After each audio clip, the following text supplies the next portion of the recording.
On the surface, winning major trophies and sharing legendary nights under the stadium lights creates a bond that lasts a lifetime. But behind closed doors, in the high-pressure world of professional football, success does not always bring friendship.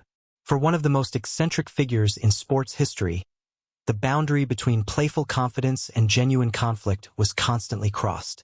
What happens when the man trusted to guard your goal line is viewed by his own teammates not as an ally, but as an unpredictable outsider? To understand why some of Britain's most celebrated players grew to deeply resent Bruce Grobbelaar, we have to look past the famous victories and dig into the dark psychological friction that tore through the changing room. Long before Bruce Grobbelaar ever stepped onto the pristine turf of Anfield, his perspective on human survival had been forged in the crucible of military conflict. Having served on the front lines during the Zimbabwean Bush War, Grobbelaar viewed the sport of football through a lens that few in Western Europe could comprehend. To him, football was not a matter of life and death. It was a joyful escape, a sanctuary where mistakes were merely athletic errors rather than fatal consequences. This light-hearted, almost flippant attitude immediately collided with the intense, uncompromising environment of British football in the early 1980s. When Grobbelaar arrived at Liverpool, senior leaders in the squad were accustomed to the quiet authority and steady dependability of Ray Clements.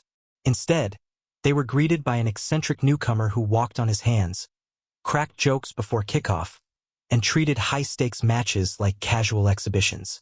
No one felt this friction more acutely than veteran defender Phil Neal. As a cornerstone of Liverpool's defensive unit, Neal demanded absolute discipline, flawless positioning, and unshakable focus. He viewed Grobbelaar's theatrical style not as confidence, but as a dangerous lack of respect for the shirt. During Grobbelaar's early matches, a series of erratic mistakes led directly to dropped points. Rather than showing remorse or visible distress, Grobbelaar smiled and brushed off the criticism, relying on his internal defense mechanism to keep real-world anxiety at bay. For Phil Neal, this was unacceptable. Neal confronted the goalkeeper in the dressing room, arguing that Grobbelaar's refusal to conform to the club's traditional standards was undermining the entire backline. The confrontation established a cold, permanent divide between the two men. Neal saw an unreliable performer who prioritized self-expression over team security, while Grobbelaar felt judged by a rigid establishment that could never understand the trauma that shaped his relaxed worldview. While Phil Neal's frustration stemmed from a fundamental difference in philosophy, Grobbelaar's behavior on the pitch would soon escalate from casual carelessness into direct, physical conflict with a rising star who refused to be bullied. As the years passed, Bruce Grobbelaar's reputation as an unpredictable force inside the squad remained firmly intact. By November 1993, the dynamic within the Liverpool dressing room was shifting. A new generation of talented young players was emerging, led by a gifted and confident winger named Steve McManaman. However, the team was struggling for consistency, and the psychological pressure on the senior players was immense. During a high-stakes Merseyside derby against Everton, that built-up tension finally exploded on live television. Following a poorly defended corner kick, Grobbelaar sliced a weak clearance straight to an opposition player, leading directly to a costly goal. Instead of taking personal accountability for the error, Grobbelaar's immediate psychological reaction was to deflect the blame outward to protect his own standing. He charged toward the young McManaman, shouting furiously and blaming the winger for failing to clear his zone. What began as a heated exchange of words rapidly spiraled out of control. Grobbelaar, overwhelmed by adrenaline and frustration, grabbed McManaman by the throat and shoved him backward with considerable force. It was a shocking, unscripted moment of violence between teammates on a professional pitch. But while Grobbelaar may have expected a young player to back down in submission, McManaman reacted with fierce independence.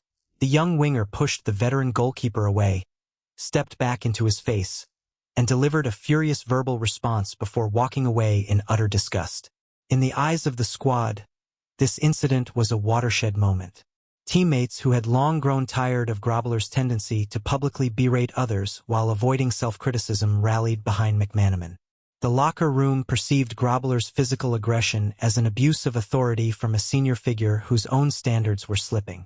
McManaman never truly forgave Grobbelaar for attempting to publicly humiliate him, and the incident permanently fractured whatever remaining professional respect existed between Grobbelaar and the younger generation of the team. While the public altercation with McManaman dominated the headlines, an even deeper, more calculating resentment was silently building in the mind of a club legend who possessed ultimate authority. Few figures in British football history command as much respect or embody as much ruthless competitiveness as Graham Souness. As a dominant midfielder and captain during Liverpool's golden era, Souness set the standard for leadership. He believed in absolute accountability, relentless work ethic, and an uncompromising dedication to winning. During their years as teammates, Souness maintained a quiet, uneasy tolerance for Grobbelaar's antics, accepting his eccentricities only because the team continued to collect silverware. However, beneath the surface, Souness harbored a profound psychological distrust of the goalkeeper. In Souness' mind, an elite team required a goaltender who served as an anchor of calm, predictable stability, not an unpredictable performer who sought the spotlight through unnecessary risk. When Souness returned to the club as manager in the early 1990s, the power dynamic between the two men changed completely. Souness was tasked with rebuilding an aging squad, and he viewed Grobbelaar's theatrical style and off-field distractions as active threats to the professional culture he was trying to instill. The professional relationship deteriorated rapidly. Souness felt that Grobbelaar was using his veteran status to avoid the tactical discipline required of modern players. To Souness, a player who put his personal brand of entertainment above team structure was fundamentally flawed. Years later, when Souness took charge of Southampton, he inherited Grobbelaar once again. But the old teammate connection was completely severed. Souness monitored Grobbelaar with a cold, watchful eye, unconvinced of his long-term commitment and reliability. When contract negotiations arose, Souness made the swift, unsentimental decision to release the Zimbabwean goalkeeper, effectively ending his top-flight career at the club. For Souness, it was not a personal vendetta, but a necessary removal of a player whose psychological makeup was inherently incompatible with professional discipline.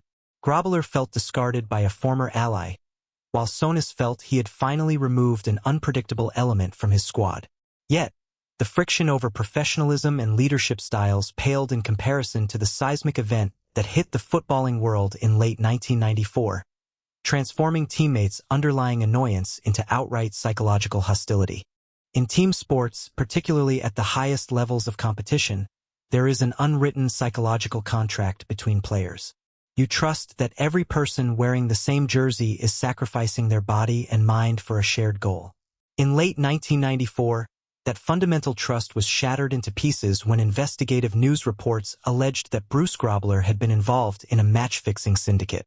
The allegations suggested that the goalkeeper had accepted money to throw specific matches by deliberately letting in goals. For his teammates, none more so than legendary striker Ian Rush, the news was an unbearable emotional blow. Rush had spent a career scoring goals under intense pressure, relying on his defense and goalkeeper to protect those hard-fought leads. To learn that the man standing in their goal might have been actively working against the team's interests struck at the very heart of Rush's sporting identity. The locker room, once a sanctuary of unity, instantly became a place of paranoia and quiet interrogation. Every past mistake, every slipped cross, and every unusual positioning error from previous seasons was suddenly re-examined under a harsh spotlight. Teammates who had sweated alongside Grobbelaar found themselves looking into his eyes and questioning his integrity. Even as Grobbelaar vehemently maintained his innocence, claiming he was conducting his own undercover operation to expose the match-fixers, the psychological damage was irreversible. Ian Rush and other senior leaders felt deeply betrayed by the sheer presence of such controversy around their historic club. Rush, a man built on loyalty, quietly distanced himself from the goalkeeper. The open camaraderie that once existed vanished entirely, replaced by awkward silences whenever Grobbelaar walked into the room. To Rush, whether Grobbelaar was legally guilty or innocent was almost secondary. The mere fact that his actions had invited such catastrophic suspicion onto the team was a betrayal of the collective effort they had built over a decade. As the legal storm intensified, another defensive legend who had spent years covering for Grobbelaar's risks reached his absolute breaking point. refusing to ever defend his former teammate again. Alan Hansen was the cerebral foundation of Liverpool's defensive success. As a central defender renowned for his incredible composure, tactical awareness, and quiet leadership, Hansen was the man responsible for organizing the backline and covering up the structural holes left by Grobbelaar's daring, sweeper-keeper positioning. For nearly a decade, Hansen had played the role of the steady, protective partner, constantly communicating and adjusting his own game to manage Grobbelaar's unpredictable decisions. However, that professional burden had taken a heavy psychological toll on Hansen over the years. While Grobbelaar soaked up the applause for dramatic, acrobatic saves, Hansen was the one executing the silent, unglamorous work required to keep the defensive shape intact. Hansen valued dignity, understated excellence, and private discipline, traits that stood in total opposition to Grobbelaar's craving for public attention and chaotic lifestyle. When the match-fixing allegations surfaced and Grobbelaar became embroiled in lengthy, highly publicized legal battles, Hansen's patience completely ran out. Hansen believed that an elite athlete's duty was to protect the dignity and reputation of the football club above all else. Seeing the institution he loved dragged through criminal courts and tabloid headlines caused Hansen immense frustration. Instead of offering public support or reaching out privately to his former defensive partner, Hansen chose complete emotional detachment. He systematically cut ties with Grobbelaar, refusing to engage in public defense or offer sympathetic statements in media appearances. When former players gathered for club functions or charity events, the distance between Hansen and Grobbelaar was cold and palpable. Hansen viewed Grobbelaar not as a misunderstood genius, but as a self-indulgent figure whose actions had brought unnecessary shame to a legendary era. The man who had spent years guarding Grobbelaar's back on the pitch had officially closed the door on their relationship forever. With the senior leadership of his former team completely alienated, Grobbelaar turned to the judicial system to clear his name, leading to a legal verdict that offered no comfort to anyone involved.